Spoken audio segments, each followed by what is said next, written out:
नमस्कार, मैं हूँ आपके साथ ज्योति कश्यप और हमारे साथ एक बार फिर से जुड़े हैं वरिष्ठ पत्रकार अनिमेष सिंह। आज इनसे बात करेंगे सारण जिले के अमनौर विधानसभा के बारे में।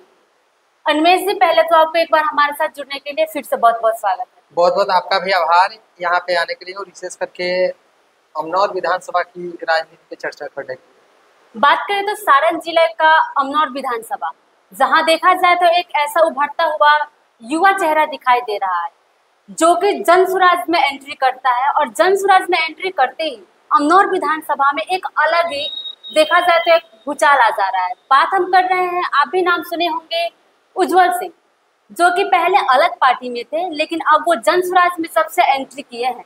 तब से अमनौर विधानसभा का राजनीति एक अलग ही मोड़ दिखाई दे रहा है। तो क्या लगता है इस बार अमनौर विधानसभा में उज्जवल जी का क्या होने वाला है? बात करें अमनौर विधानसभा और सारण जिले में अमनौर विधानसभा एक हॉट सीट माना जाता है। इसके पहले अलग अलग लोग वहां से दायित्व करते हैं। एक तरफ देखा जाए तो राष्ट्रीय जनता दल के जिला अध्यक्ष भी वहीं से चुनाव लड़ते हैं।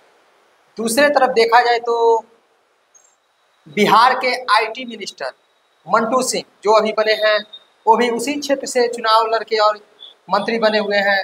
और वैसे सीट पे एक युवा नेता का एंट्री होना, जिस युवा नेता के परिवार में दूरों दूर तक कोई राजनीति में नहीं था और विशेष करके उस आदमी का एंट्री होता है, तो एक तरफ देखा जाए उज्जवल सिंह का। और जब उज्जवल सिंह का एंट्री अमनौर विधानसभा की राजनीति में हुई तो जन स्वराज में ही नहीं हुई, जन स्वराज से पहले वो लगातार आज 4-5 सालों से समाज के बीच में एक्टिव होके समाज को कैसे उत्थान करना है, समाज को कैसे आगे बढ़ाना है, इसमें लगे हुए हैं। इसके पहले बाढ़ काल हो, कोरोना काल हो, अलग अलग समय में जाके बिना पद पे रहे हुए और जितना सहयोग वो किए, उस सहयोग की भावना देखकर तमाम अमनौर विधानसभा क्षेत्र की जनता उज्जवल सिंह को बोली कि नहीं, इस बार के विधानसभा चुनाव में आपको आना चाहिए, क्योंकि एक अच्छे प्रत्याशी अगर क्षेत्र से चुनकर आएंगे तभी क्षेत्र का उन्नति कर सकते हैं। क्या लगता है, देखा जाए तो अमनौर विधानसभा से जन सुराज में बहुत सारे प्रत्याशी हैं, और अभी कुछ दिन पहले चोकर बाबा जो कि पूर्व के वो विधायक भी रहे हैं वहां से भाजपा पार्टी से, और अभी वो जन सुराज में आते हैं, तो उनकी भी चर्चा हो रही है टिकट को लेके। जन सुराज नेत्री एक उषा जी है, उनका भी, और एक उज्जवल सिंह का भी। तो क्या लगता है असली टिकट के दावेदार कौन हो सकते हैं, किनको मिल सकता है? जन सुराज की बात करें और दूसरे पार्टी की बात करें तो एक तरफ देखा जाए तो जन सुराज के बहुत सारे दावेदार लोग हैं। ओनली वन 3 लोग ही नहीं है, 4 लोग ही नहीं है, उसके अलावा भी बहुत सारे लोग हैं जिनका भी मन कर रहा है वही लोग संभावित प्रत्याशी के लिस्ट में आ जा रहे हैं। लेकिन अमनौर विधानसभा की राजनीति देखा जाए और अमनौर विधानसभा की राजनीति में अगर जातीय समीकरण की भी बात किया जाए तो जातीय समीकरण में राजपूत वोट बैंक एक अलग फैक्टर रखता है, यादव वोट बैंक भी एक अलग फैक्टर रखता है। लेकिन यादव वोट बैंक जो होता है वो राष्ट्रीय जनता दल का कोर वोटर होता है। कोई भी पार्टी बन जाए, कोई भी किसी पार्टी से चुनाव लग जाए, लेकिन राजद का जो कोर वोट बैंक है मुसलमान और यादव है। और वो यादव और मुसलमान कोर वोट बैंक पहले भी था। अभी की स्थिति में क्या है कि कुछ मुस्लिम वोट बैंक जो है वो जन सुराज की तरफ मूव हुआ है, लेकिन अभी भी यादव वोट बैंक जो है वो राष्ट्रीय जनता दल की तरफ ही है। उस दरमियान राष्ट्रीय जनता दल को अलग छोड़ दिया जाए तो भारतीय जनता पार्टी का कोर वोट बैंक भूमिहार, ब्राह्मण, राजपूत, कास्ट, लाला, कुशवाहा, कोटनी, ये सब जो वोटर है ये सब होते हैं। तो अगर इसमें से अगर राजपूत, भूमिहार, ब्राह्मण और कुछ अदर जो समाज के जो वोटर है अगर डाइवर्ट होकर दूसरे जगह सेटलमेंट अगर हो जाता है तो सबसे अधिक नुकसान भारतीय जनता पार्टी को हो। और वहाँ पे सीधा सीधा जब से उज्जवल सिंह का एंट्री अमनौर विधानसभा की राजनीति में हुआ है तब से सिर्फ राजद के खेमे में ही नहीं, भाजपा के खेमे में सबसे अधिक खलबली मच गई है। और कयास लगाया जा रहा है कि अगर उज्जवल सिंह चुनाव लड़ जाते हैं तो उज्जवल सिंह त्रिकोणीय लड़ाई दे सकते हैं। वहाँ के जो राजपूत समाज के लोग हैं, भूमिहार समाज के लोग हैं, ब्राह्मण समाज के लोग हैं और कुशवाहा, अलग अलग जो समाज के और भी जो लोग हैं, उनके अंदर भी एक बदलाव की उम्मीद जग रही है। जब हम ग्राउंड पे भी जा रहे हैं तो ग्राउंड पे कुछ लोगों का कहना है कि नहीं, इस बार युवा नेतृत्व चाहिए।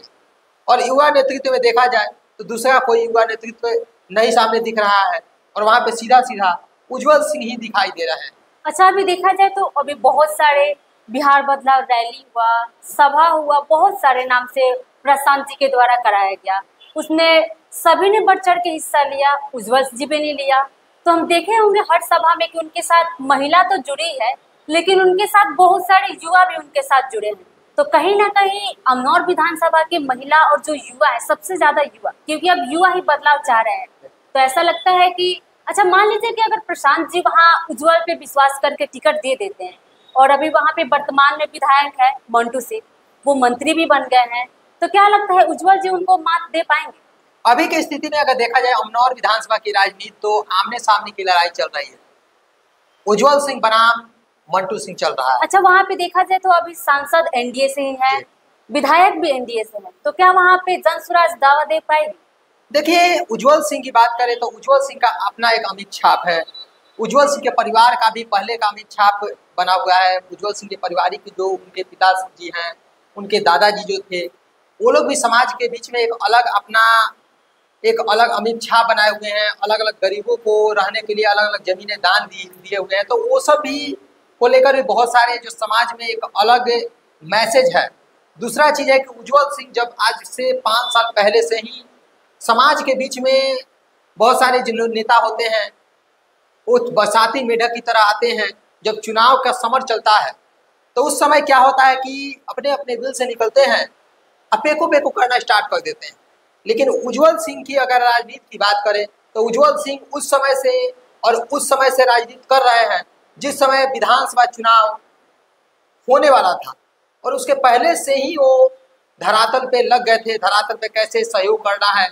आज तक की स्थिति में बात करें तो कितने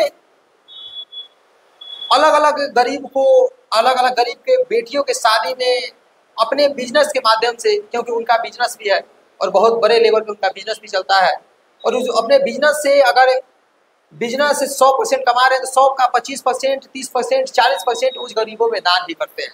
और इसी चलते उज्जवल सिंह का नाम सिर्फ राजपूत में नहीं, भूमिहार में नहीं, ब्राह्मण में नहीं, कुशवाहा में नहीं, पूर्वी में नहीं, उनका नाम तमाम ओबीसी हो गए, जनरल हो गए, SC ST हो गए, या मैंडेटरी वोटर जो है, तमाम लोगों में एक अलग माहौल भी खेले हुए हैं वो अपने काम के बदौलत। अच्छा, बात करें, आपने अभी मुसलमानों का नाम लिया, उनके बहुत जगह ऐसे हमने विजिट किया है, उसमें बोला है कि हर पार्टी जब भी आता है वो मुसलमानों को बैगन की डग्गी जैसा मानता है, 500 रुपए दे के उसको खरीद लेता है। तो क्या लगता है कि जनसुराज में मुसलमानों के लिए क्या अलग से उनका हिस्सा है, या फिर अमनौर विधानसभा से अगर उज्जवल जी मान लीजिए अगर जीत जाते हैं, पार्टी टिकट देती है, तो क्या लगता है वो हिंदू के साथ में मुसलमानों को भी वो जगह दे पाएंगे जितना वो अपने हिंदू समाज को देते हैं?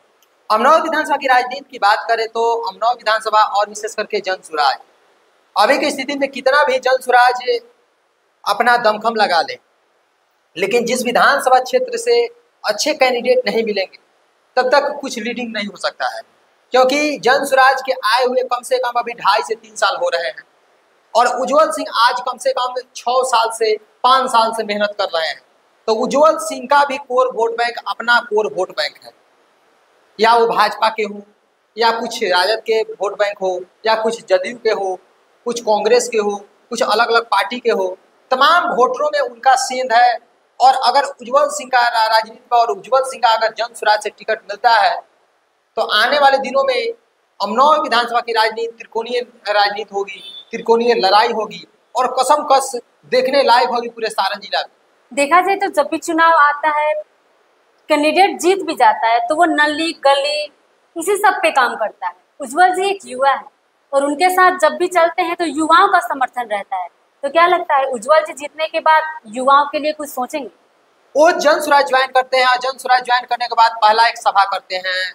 उस सभा के दौरान भी खुले मन से वो ऐलान करते हैं कि हम चुनाव जीतने से पहले ही 100 युवाओं को नौकरी देंगे, और उस वादे पे वो खरे भी उतर चुके हैं। तो उन्होंने ये नौकरियां कहाँ दी?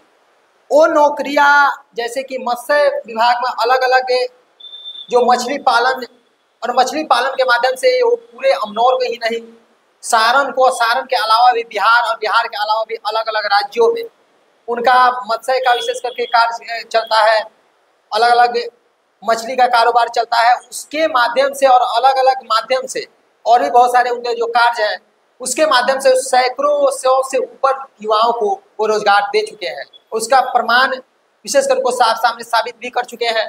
और आने वाले दिनों में कयास लगाया जा रहा है कि जो 100 लोगों का रोजगार का अनाउंसमेंट किए थे वो कहीं उनका अनाउंसमेंट 200 और 300 और 400 और 500 भी ना हो जाए। आपका बहुत बहुत धन्यवाद। तो अभी हमने बात किया अमनौर विधानसभा के बारे में, क्योंकि अभी देखा जाए तो वहां से सांसद और विधायक दोनों एनडीए के ही है। अब देखना ये है कि अगर पार्टी जनसुराज यानी कि प्रशांत किशोर अगर उज्जवल जी पे भरोसा करके उनको टिकट देती है तो क्या लगता है कि वो एनडीए को यानी उज्जवल सिंह मंटू सिंह को मात दे पाते हैं कि नहीं। अब ये नज़ारा देखने लायक होगा।